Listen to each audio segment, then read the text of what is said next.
Assalamualaikum warahmatullahi wabarakatuh. Perkenalkan, nama saya Farah Davia dengan NIM 1910127220013. Saya dari kelas A01. Assalamualaikum warahmatullahi wabarakatuh. Perkenalkan, nama saya Dina Salsabila dari kelas A01 dengan NIM 19101272200014.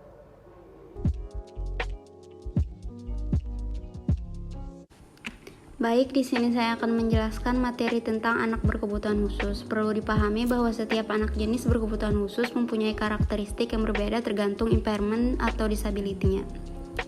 Hal ini berpengaruh terhadap adaptifnya jenis olahraga yang akan dilakukan oleh anak berkebutuhan khusus. Tentu saja, pengetahuan kompensatoris dan penanganan khusus anak berkebutuhan khusus menjadi komponen yang tidak bisa diabaikan.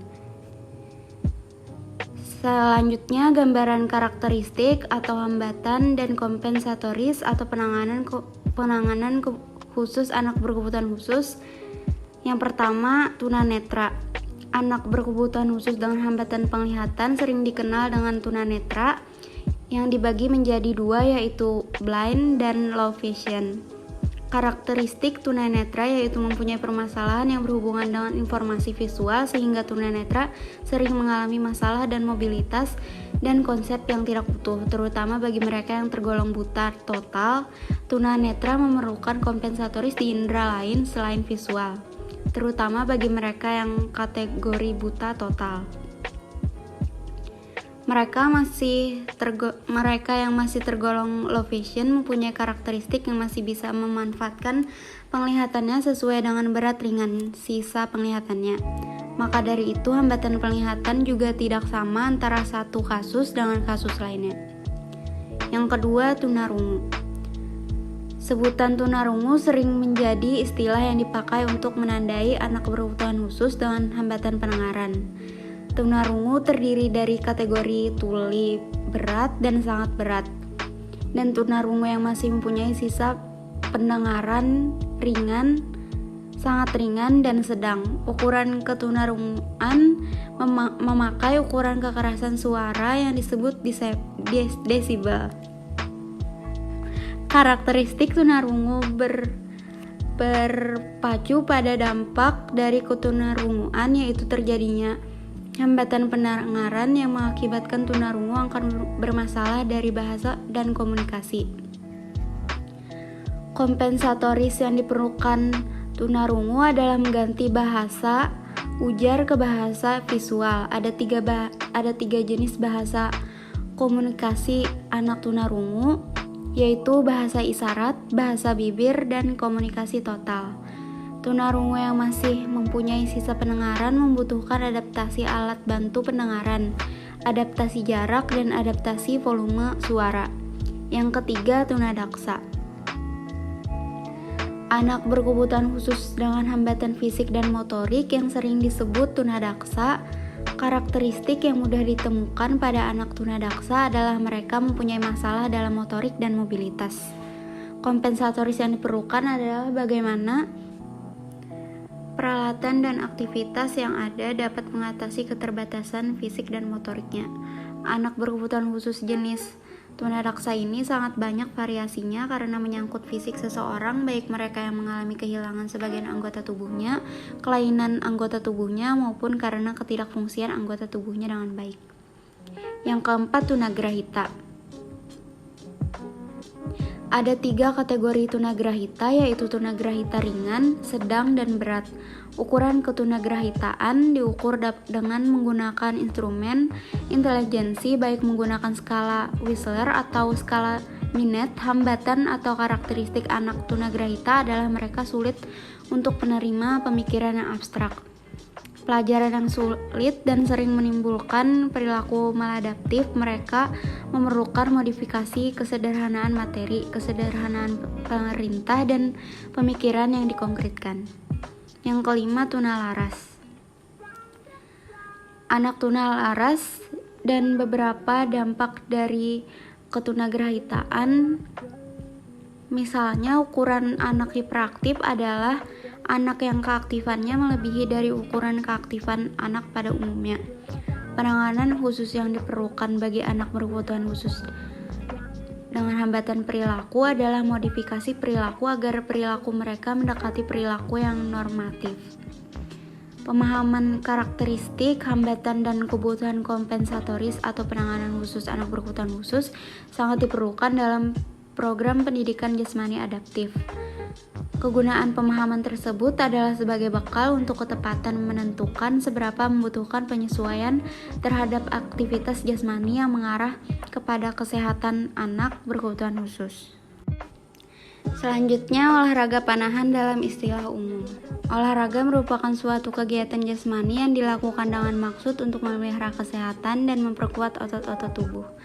Sementara panahan adalah suatu kegiatan menggunakan busur panah untuk menembakkan anak panah. Olahraga panahan merupakan cabang olahraga dengan menggunakan busur panah dan anak panah dalam penggunaannya, yang mana anak panah dilepaskan melalui suatu lintasan tertentu untuk menuju sasaran pada jarak yang sudah ditentukan. Olahraga panahan juga membutuhkan keahlian atau skill tersendiri, diantaranya yaitu setiap pemain harus bisa melepaskan anak panahnya sesuai sasaran yang telah ditentukan. Panahan tergolong cabang olahraga statis yang juga membutuhkan kondisi fisik yang baik meliputi kekuatan serta daya tahan otot ekstremitas atas. Ketika menarik tali busur maka menyebabkan kontraksi otot isotonis yang terutama yaitu pada tarikan awal. Pada tarikan penuh posisi lengan menarik tali busur dan untuk jari-jari tangan posisinya harus sampai menyentuh dagu. Selain itu, jari tangan juga harus menempel di bawah dagu dan lengan yang menahan busur harus dipastikan dalam kondisi terkunci, begitu pula dengan lengan penarik sehingga terjadi kontraksi isometrik. Seluk-beluk panahan tunadaksa.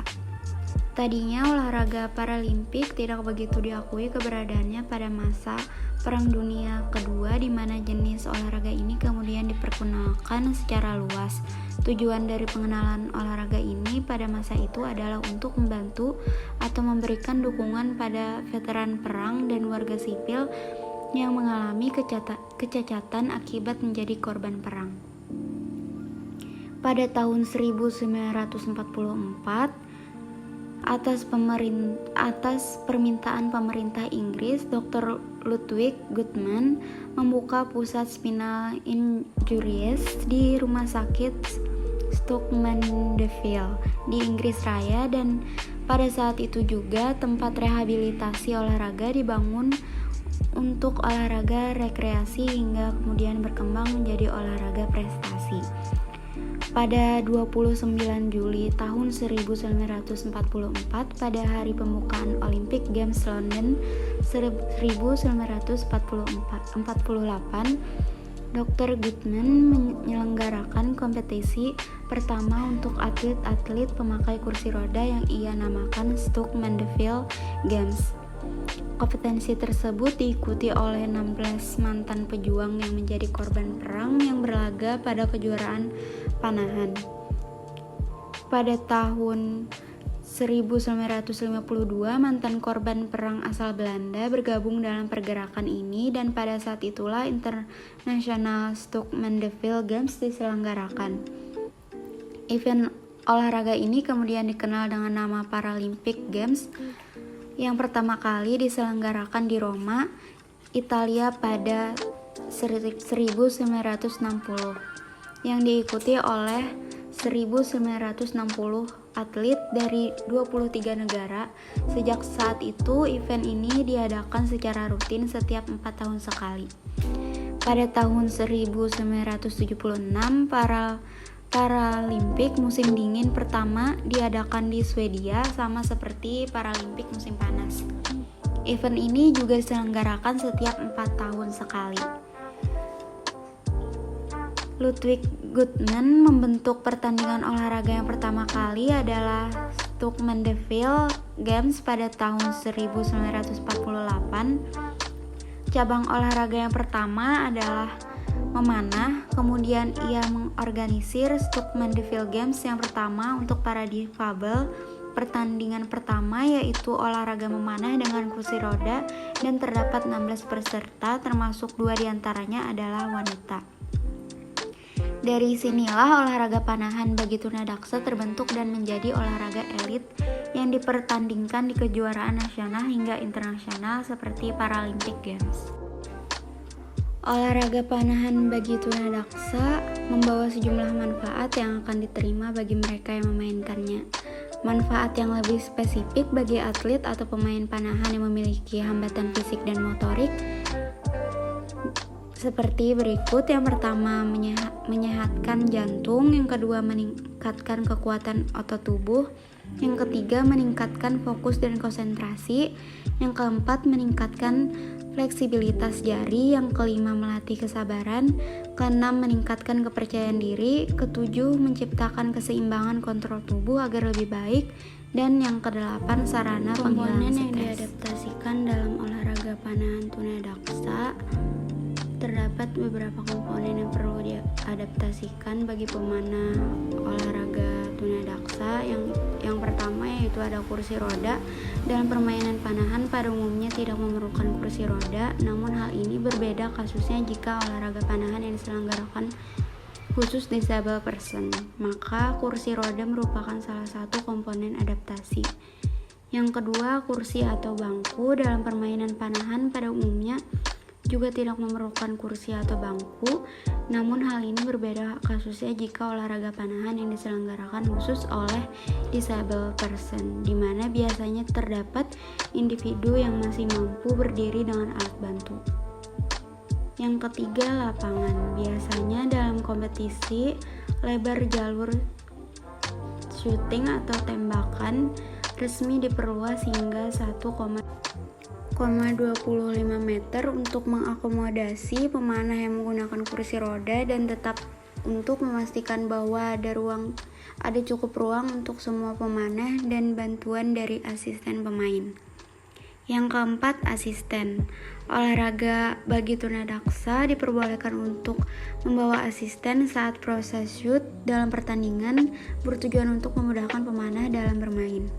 Yang kelima, alat bantu riles atau pelepasan panah. Bagi pemanah tunadaksa maka diperlukan alat bantu riles dalam permainan seperti fingertips. Yang keenam, foot plates atau wedges. Ini diberikan kepada individu tunadaksa yang memiliki perbedaan panjang kaki guna mensejajarkan panjang kakinya sehingga seimbang dalam berdiri.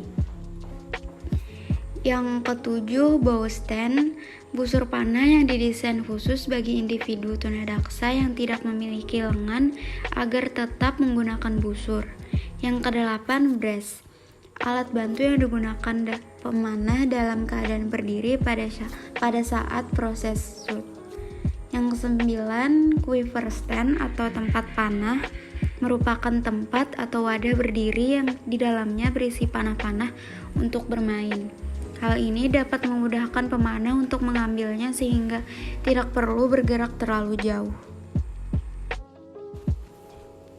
Komponen yang tidak memerlukan adaptasi dalam olahraga panahan tunadaksa seperti berikut. Yang pertama, busur. Sebagian besar olahraga panahan adaptif bagi tunadaksa memakai busur yang sama dengan olahraga panahan pada umumnya, kecuali bagi yang individu tunadaksa yang tidak memiliki lengan, maka dapat memakai standing bow atau busur yang dapat berdiri. Yang kedua, panah. Panah-panah yang dipakai untuk membidik target juga tidak memerlukan adaptasi, sama seperti olahraga panahan pada umumnya. Yang ketiga, target panahan. Bentuk target panahan dalam olahraga panahan adaptif bagi tunadaksa juga sama seperti olahraga panahan pada umumnya.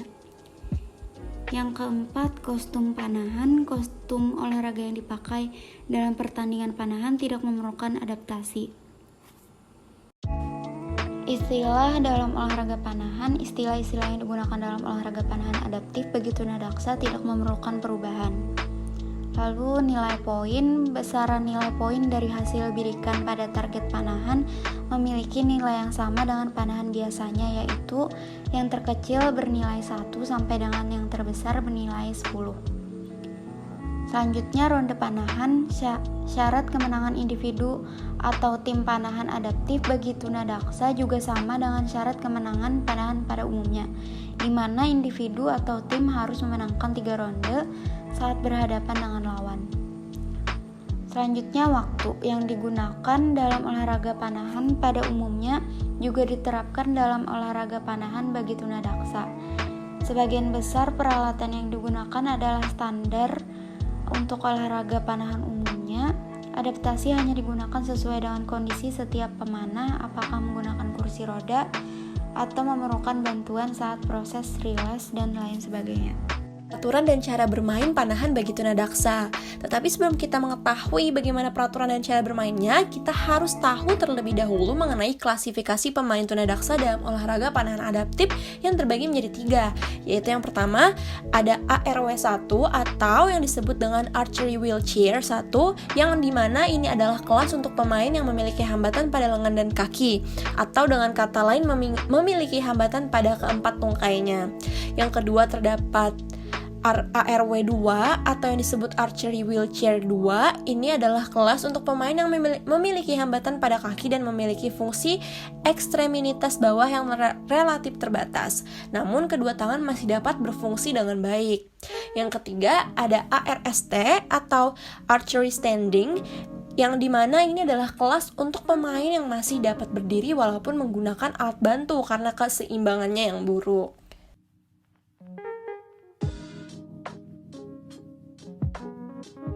Kita membahas mengenai cara bermain panahan yang terbagi menjadi 9, yaitu yang pertama ada stance atau seated, yang berarti berdiri atau duduk.